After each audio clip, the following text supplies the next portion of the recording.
Thank you, Matt.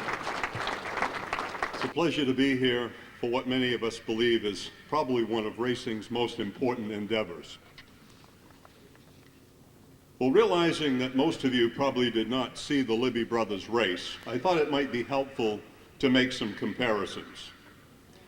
First, Bob Libby, with a very smooth, patient, and calculating style, would remind one of a Terry Labonte on the national scene, or perhaps a Jerry Marquis in this region. While Phil, on the other hand, had a more aggressive, always after it style, like a Dale Earnhardt, or probably a Teddy Christopher.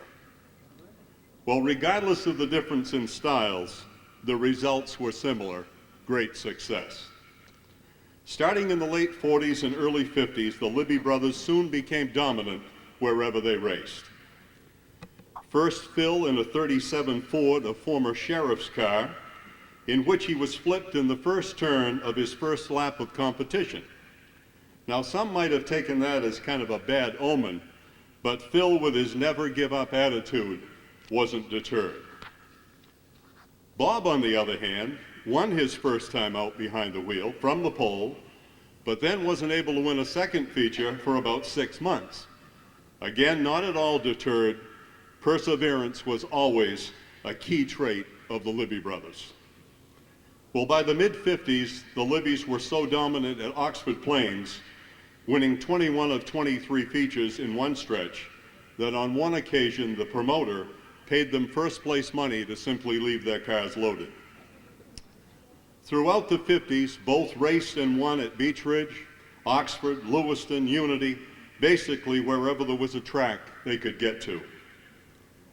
Well, perhaps the most pivotal event in Phil's career happened at the end of the 58 season, when for the first time he climbed behind the wheel of Charlie Thurston's number 99 and won the feature. Phil said it was the first time he ever got hell for winning. It seemed that Charlie had been saving the car for a non-winner's race at the end of the season for a bigger payoff. Well, that began an incredible 3-year domination. The success of the number 99, which came to be owned by Ray Snell and Galen Wilson, is well documented. In 1960, Phil won 21 of 27 features at Beech Ridge and a championship at Oxford Plains. Came back the next year and won the title at Beech Ridge in 61. Now, meanwhile, during these years, Bob probably took more second place finishes than any other driver, perhaps with the exception of Ralph Cusack. The Libby brothers could also be found at special events all the way from Canada to southern New England. It was also during this period that Bob became heavily involved in the state's primary racing organization, the Maine State Stock Car Racing Association. While serving as its president, he was at one stretch requested to serve simultaneously as president of the Pine Tree Racing Association at Oxford Plains. By the way, Bob even borrowed the Beech Ridge blueprints and helped with the redesign of Oxford Plains from its original half-mile to the present third-mile oval. During this time, Bob continued to drive the A-Class modified number 39, which was one of the dominant cars of the decade. Etched in the memories of many northern New England and Canadian race fans are visions of fierce A-Class battles that took place on the unique clay of Beech Ridge among Bob Libby, Phil Libby, Ralph Cusack, Homer Drew, Dick Wolstenholme, among others. Well, by the early 70s, the high-powered super modifieds entered the Beech Ridge lineup, and with this came some tough competitors from around New England, such as Wally Prescott, Jerry Dolliver, Dick Berggren, Dave Snap, and Howie Brown. Still, Bob and Phil Libby continued to be among the best in the division. During this time, Phil could also be found in a B-Class modified. In fact, he won the championship in the Pure Hell Camaro in 1973. Also during this time, Phil could be found at open events from Oxford Plains down to Thompson and Martinsville in a NASCAR coupe. As some of you may remember, by 1977, Bob and Phil garnered some national exposure by being featured on the cover of Stock Car Racing magazine. The article by Dick Berggren highlighted their then highly successful 28 years atop Maine motorsports. Now, in addition to their on-track success, both brothers have served in pivotal positions in Maine racing. Bob is a 13-time president of the Maine State Stock Car Racing Association and is the Beech Ridge Motor Speedway race director since 1990, thus spanning 6 decades, making him the longest-serving race official in Maine history. Phil was elected president of the MSSCRA 6 times and even pioneered an international exchange program which enables some top Maine racers to compete in Coventry, England. Phil made 2 such trips himself. I believe that there have been no greater ambassadors for our sport of auto racing in northern New England than the Libby brothers. Both Phil and Bob have already been inducted into the Maine Motorsports Hall of Fame, and now it is my great pleasure and honor to invite Bob and Phil's daughter Gail to come forward to accept the induction of the Libby brothers into the New England Motorsports Hall of Fame. Well, it's a little intimidating to follow the voice of Beech Ridge Speedway, and my Uncle Bob, who's the hometown selectman and speaks in front of hundreds of people. And now that I know my dad is watching on the video, that's he'll be glad to know that I did practice more after yesterday leaving the hospital. He made me stand in front of him and take his speech and read it with the same inflection that he would use. So here it goes. Thank you, Bruce. You know, Bruce isn't just the voice at Beech Ridge. He also won the track championship in 1979. I would like to thank Near Hall of Fame for the recognition of Bob and I today. In the early 50s and 60s, we had several out-of-state drivers and owners who had come to check out the dirt tracks at Beech Ridge and Oxford Plains. Guys like Red Cummings, Leo Clary, Armand Hawley, Bud Crotty, Jerry Wheeler, Don McLaren, Bentley Warren, Longley, Andy Cody, Nash Cucci, and Skip Matzachek. I kind of thought these sounded a little like mob members, but he assured me they were very vital in his career. When I asked him what cars they drove, were they supermodel, you know, what kind of cars, he said, all styles, better known as hot cars. He writes, every once in a while, Ed Bowley would bring his car and driver. Ernie Gahan ran several years at Beech Ridge. Smokey Bodwell, yes, Smokey. We all ate his smoke once in a while. So he wanted to make sure that he remembered many of you owners and drivers who are here today. He also wanted you to know that there are really 3 Libby brothers honored here today. His brother George helped many years building the cars and the engines. And Andy Cody, who built great Ford flathead engines. Clyde Booth, a great consultant. And J.B. McConnell, the builder of Beech Ridge Speedway in 1949. The Cusack family, not just super competitors, but great friends.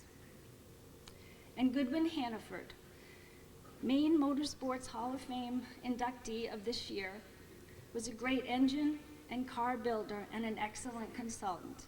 And Brother Bob picks his brain often to this day. Dick Bergeron has been a great friend to Bob and I. He gave us more than our share of publicity over the years. And I remember guys like Lou Boyd, Bruce Cohen, and Dick Bergeron coming up to Beech Ridge with the number 181. Dick got to be a regular, especially when we ran sprints. He brought along a guy who always wore shorts, and his name was Doug Gore.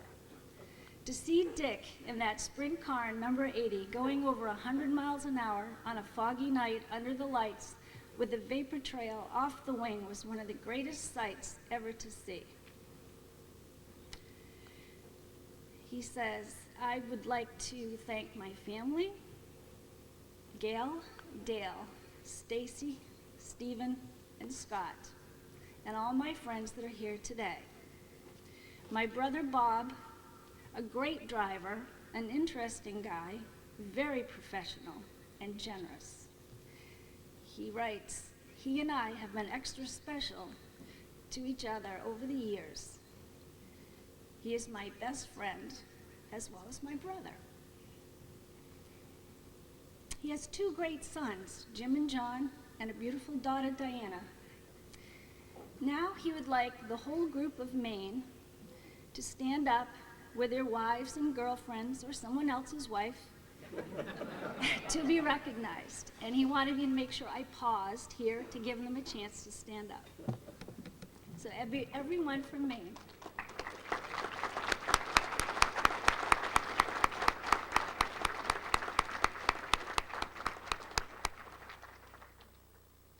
He just wanted everyone to know what maniacs really look like. He thanks for listening to his memories. He took a little spin off the 4th turn right now. He has the best pit crew in the business. He always races to win, and he will be strong and actively involved in this organization for a long time. Thank you. Bill always did beat me with everything we did, so I guess my niece has also. I just want to thank you all so much. It's tough. But I want to thank the selection committee for choosing my brother and I just have to thank him for most of our career. He was the guy that pushed all the time and made us work hard and keep the cars going. And so it was a great brother.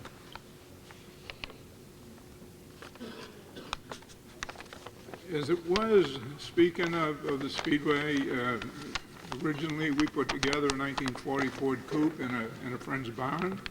I happened to be able to weld and he could fabricate, and we bought a flathead Ford from Sears and Roebuck for $110. I remember that, and it was a decent car. We continued along with that.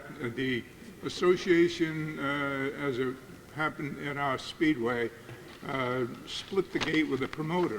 So as we got into it, we realized that the more people you could draw into the grandstands, the happier that all the people were that raced there. The payoff was better. So as you get involved in that, and the owner, Jim McConnell, used to let us put on special events and try to do better for the races and the racetrack, and we split the gate. And it turned out to work very well. We had that association, I believe, lasted about 40 years, and it was a great thing to have done. As it is now, I have to say, with Ralph Cusack got the track, did a great job with it, spruced it up, made it look so good, and obviously since then his son Andy has done the same with it. It's a great racetrack, and I know a lot of you have been there. I couldn't help but think Robbie Crouch coming up here is probably one of the smoothest drivers I've ever seen. And I'm so proud to be a part of this organization. But I do have to tell you one little story about Dick Berger. Dick Berger used to race with us, and he used to fly, as Gail told you. With Doug Gore, and probably the best sprinter ever at Beech Ridge, he would really go. So we were having a good race, and we had a good evening, and things were going well for us as far as racing, finishing up in there. So on the way home one Saturday night, my wife turned to me and said, I don't want to hurt anybody's feelings, but I had rather watch Dick Bergen go out and practice than I would the rest of the complete race meet. And that destroys your ego, I'll tell you. So anyway, thank you all so much. I really appreciate it. I would like to thank my wife Nancy, my daughter Diana, my son John, and his best friend. Thank you again.